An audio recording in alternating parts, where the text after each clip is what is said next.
Hi అండి. ఈ వింటర్లో త్వరగా డైజెషన్ అయ్యేదానికి చాట్ చేశాను. ఇప్పుడు దీన్ని నేను టేస్ట్ చేసి చెప్తాను ఎలా ఉందని.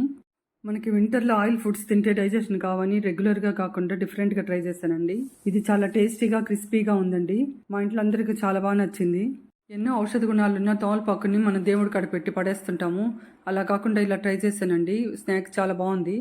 ఇవి చేసి పెట్టి వాళ్ళు తినిన తర్వాత చెప్పానండి తమలపాకు బజ్జీలని. నేను చెప్పిన దాకా కనుక్కోలేదు, అంత టేస్టీగా ఉన్నాయి. మీరు ట్రై చేసి చూడండి. ఇప్పుడు 2 కప్పులు శనగపిండికి సరిపడ ఉప్పు, కారం, తగినంత వాటర్ పోసి ఇలా కలుపుకోవాలి. ఇప్పుడు శుభ్రంగా కడిగిన తమలపాకు తీసుకొని ఇందులో డిప్ చేసుకోవాలి. ఈ పిండి మరీ పలచగా చిక్కగా కాకుండా ఈ విధంగా ఉండాలి. ఇలా డిప్ చేసిన తమలపాకుని బాగా కాగిన ఆయిల్లో వేసి మీడియం ఫ్లేమ్ మీద బాగా ఫ్రై చేసుకోవాలి.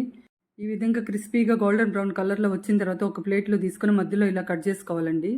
ఇప్పుడు దీన్ని మనకు నచ్చినట్టు సన్నగా కట్ చేసిన ఆనియన్స్, టమాటా, కొత్తిమీర మిగతా వాటితో గార్నిష్ చేసుకుని తీసుకోవడమే. అసలు ఈ తమలపాకులో ఘాటు తెలియకుండా చాలా టేస్టీగా ఉందండి ఈ స్నాక్.